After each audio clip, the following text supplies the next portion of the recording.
the sophisticated cover of this album wouldn't suggest that we were looking at a nostalgic proposal of melodic rock FM in the good way of the 80s. Product of a duo composed by Goran Edman on vocals and Tommy Denander on everything else, this seems to us a product too based on nostalgia.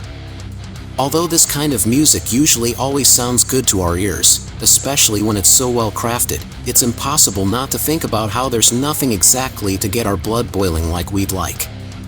I would point out, however, that fans of the genre, especially light rock ballads, will find no reason to complain.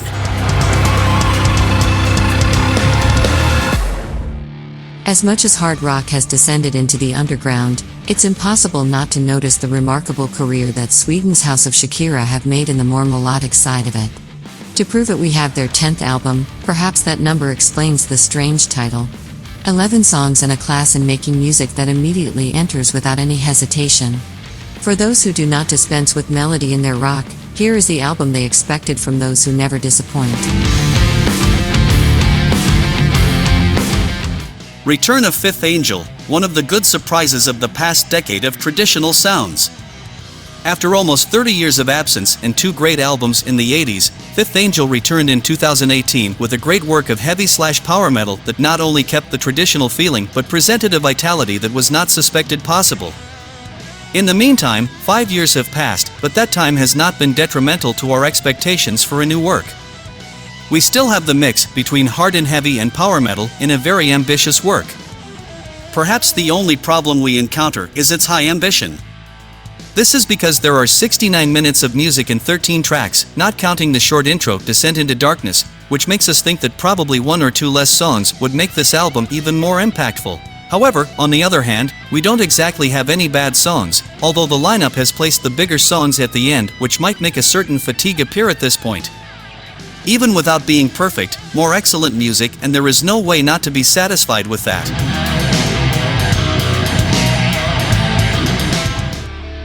For years later, here is another chapter of the Reader of the Runes saga, where we are presented with another solid set of folk-driven power metal that makes an excellent impact for those who have been eagerly awaiting a new chapter.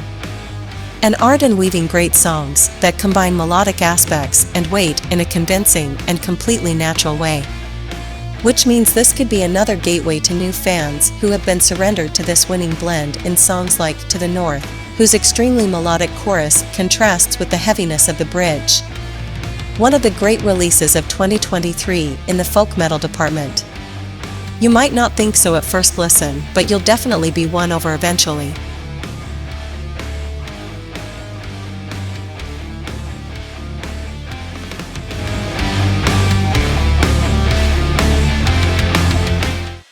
The Greeks Disillusive Play come to us with their second album that continues to mix rock and metal with various subgenres, from progressive to gothic and even alternative, without really fixing on a style in a more pronounced way. This is a good thing because, together with good compositions, it gives them an interesting and captivating musical identity, even if there are not many memorable moments. Good collection of songs.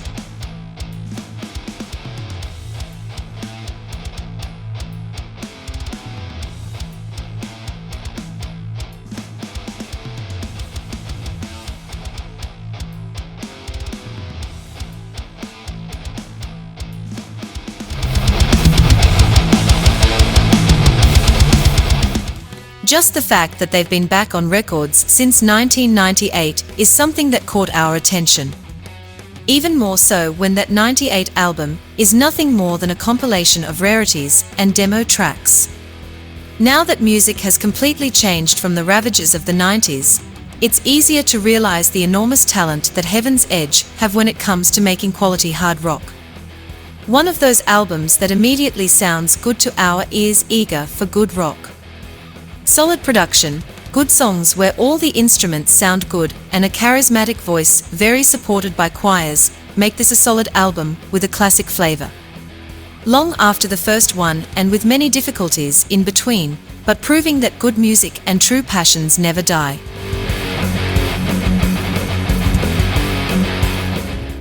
There is no doubt about the weight that a festival like Roadburn has on the world heavy music scene, especially for those who like both weight and the most unusual and alternative approaches. And as such, we're not surprised to see experiments like this one by Cxnnor, the Danish industrial and instrumental music duo with the Devil's Trade, a Hungarian neo-folk musician. An experimentation that is memorable, and I'm glad it was recorded for posterity. Haunting as well as uncomfortable, it makes it harder for us to stop listening.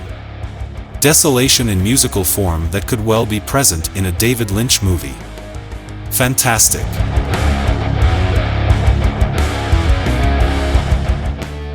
Music is the universal language par excellence, and that is the main reason why we have the passion we have for what we do.